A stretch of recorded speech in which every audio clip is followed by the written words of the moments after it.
Don't forget to like this video and subscribe to my channel if you haven't done so. So the question states, an array is used to implement a circular queue with a space for 10 elements. The head pointer points to the first element in the queue, while the tail pointer points to the next available space in the queue. And the number of elements stores the quantity of items in the queue. Write a main program code to, so let's write the program to declare the three global variables. Okay, that will be global, and the three of them are head, tail, and number of elements. So head pointer, global, tail pointer, and global number of elements. So these are the three global variables. And the global array Q array is also global, then Q array. So I need to write comment for my declaration, integer, integer, then this is an integer. Then the next question states initialize head pointer as -1 and tail pointer as 0. So that implies that head pointer is equal to -1 and tail pointer is equal to 0, and likewise initialize number of elements in the array to -1. So number of elements in the array, so Q array is equal to -1 times 10. The question also states that initialize number of elements to 0. Number of elements is equal to 0. Okay, now it says a function enqueue. So all these are in the main function. So like I told you, it's a good practice to write everything as a what? As a function, because it's a main function. So def main, then I can just copy highlight everything and just choose a tab, and that is all. Okay, good. So after doing that question, the next question states a function enqueue. So I have def enqueue takes an integer value as a what? As a parameter. So that will be value as a parameter, and check if the queue is full. So since this is a queue array, you use number of elements to check if it is full. So because number of elements stores the quantity of elements in the what? In the queue. So since number of elements is 0, that means it's empty. So you have to check if number of elements is full equal to 0 will be empty, then full should be greater than or equal to 10. Yeah, is it greater than or equal to 10? It should be equal to 10, because if we have 10 elements, that means the queue is full. Okay, so you return queue is full. Okay, else it's not compulsory to write else anyways. So check if the queue is full and return a suitable message if full. So the number of elements has been checked. If it is 10, that means it is full. A suitable message has been returned. So else check, add the value to the queue. Okay, add the value to the queue and update what? The relevant pointers. So we have to add the value to the position of the queue of the tail pointer, because the tail pointer points to the next available space, isn't it? So that, excuse me, that implies that queue array tail pointer is equal to the value. Is that understood? So before I forget, let me bring these global variables in this function. Now the value has been added. After the value has been added, you have to update the relevant pointers, right? So since you have added a value, you have to increase the number of elements. So that implies a number of elements plus equal to 1. Also, you have to increase the tail pointer to point to the next available space. So the tail pointer plus is equal to 1. Also, you have to check if that is the first element by first checking if the head pointer was not pointing to a non-valid index. Okay, so you have to check if head pointer is equal to -1. That means the head pointer was not pointing to any value initially. Then you have to set it to be equal to what? To be equal to 0.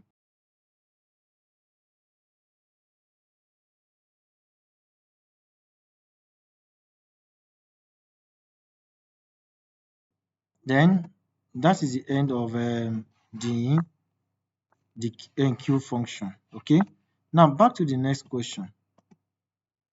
It states a function dq. So that should be def dq. The q. Okay. Check if the queue is empty. So how do you know if the queue is empty? The same number of elements, right? So if number of elements is equal to 0, that means there is no element in the queue.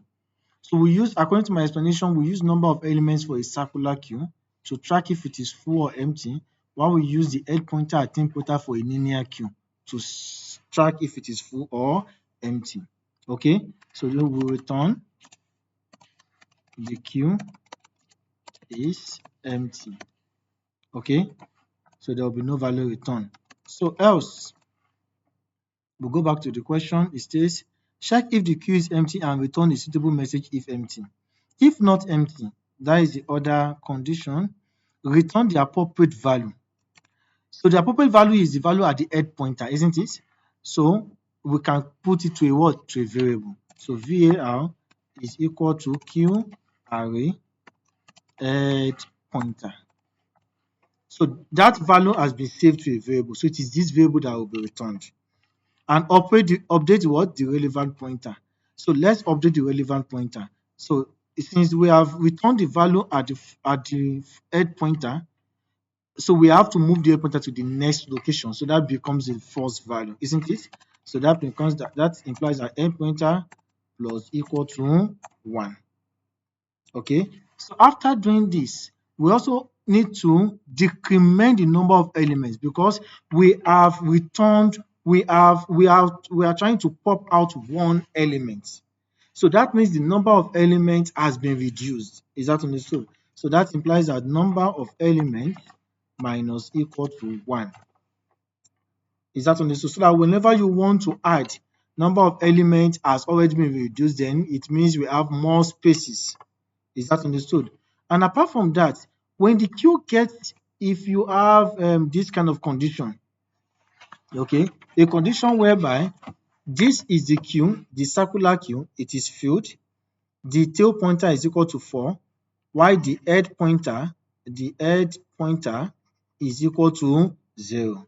If you pop out this first value, head pointer is now incremented, isn't it? So head pointer is now equal to 1. So don't forget this is a circular queue. So this space is now empty.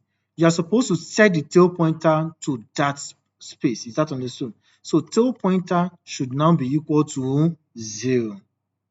So while you are popping it out, you have to check the status of the tail pointer if it is 4.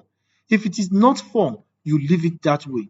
That means that if tail pointer points to 3, that means there is an available space where a data can be added.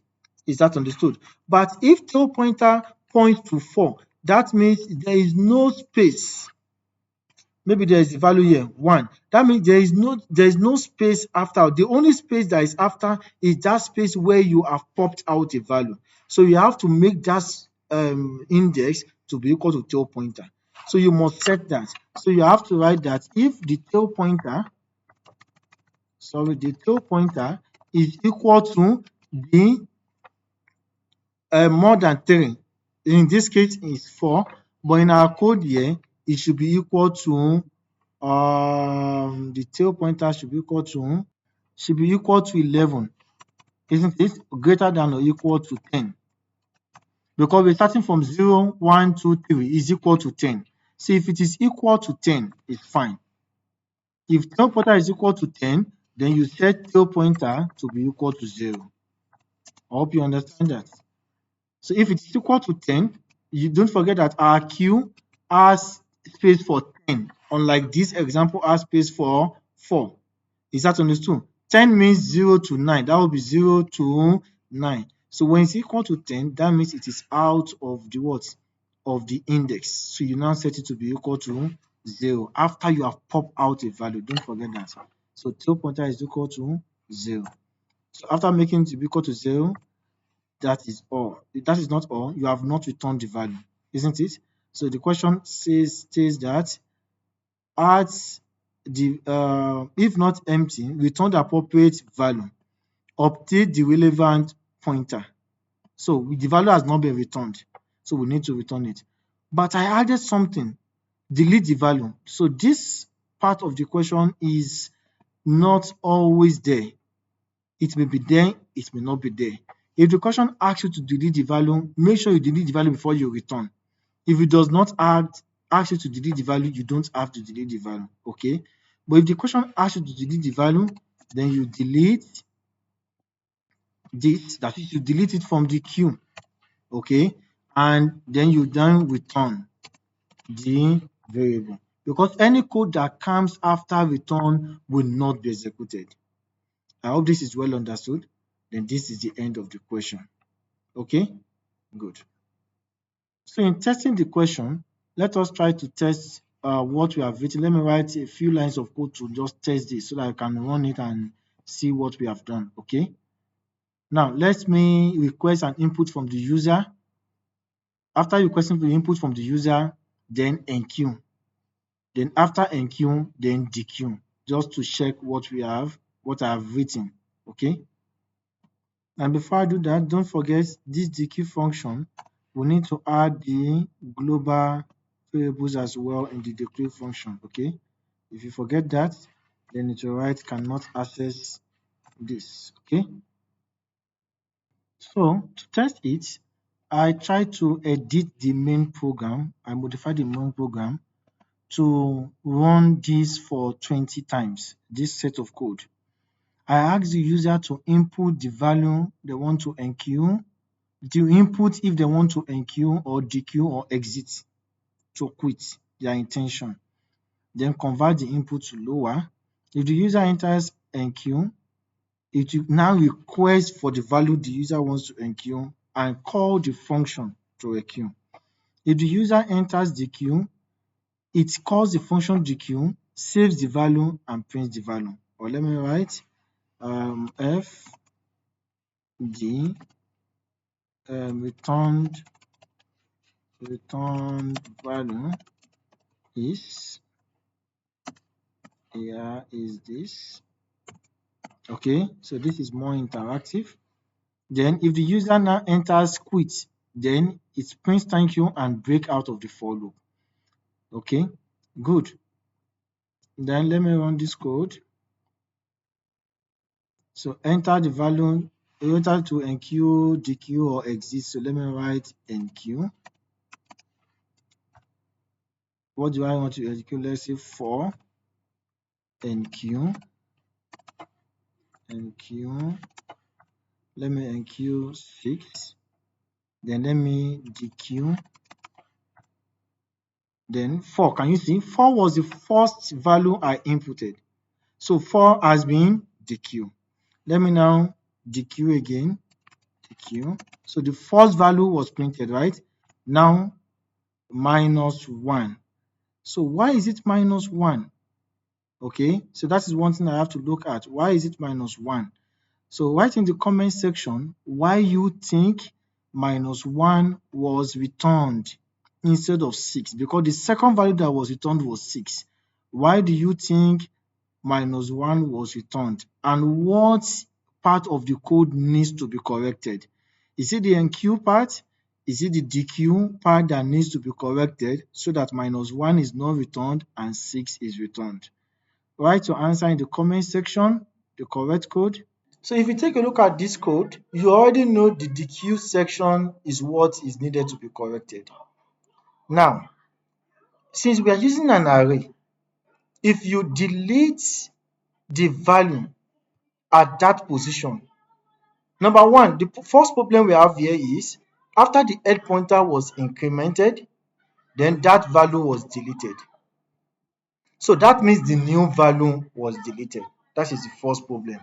The second problem is that you are supposed to delete after you save that value to a variable. So save the value to a variable, then delete. After doing that, you don't have to increase head pointer, because when you delete, you have deleted the value at the first position. So since we are using an array, that value have been deleted. There is no space in the array. What do I mean? If the array is, let's say for example, 1, 2, 3, don't forget that head pointer is equal to 0 because this is the first element. So if this value is deleted, this value is now index 0. I hope you understand that. This value 2 is now index 0. So that means head pointer will still remain 0. So you don't have to increase head pointer if you delete. I hope you understand that. So although most past questions will not ask you to delete the value from the queue, but even if they ask you to delete, you should know that you don't have to increment the head pointer. So just delete the value at that position, save the value at that position to a variable and delete. So do not increment the head pointer because head pointer will automatically become 0. I hope that is understood. So if you run this code now, so the question says, the prompt said, do you want to enqueue or dequeue? So enqueue, the value is 6. Enqueue, the value is 5. Enqueue, the value is 0. So now dequeue. 6 is dequeue because that is the first value. Again, dequeue. 5 is dequeued. Can you see? Which is now the second value. Then dequeue. 0 is dequeued, which is the third value. So that means there should be no more value in the queue. So let me now dequeue again. The queue is empty. So I hope this is well understood. So if you got it correctly, when I ask you to find the right problem, just like your comment. If you don't get it correctly, tell us why you didn't get it correctly, and I hope you understand that now. Thank you. See you in the next video.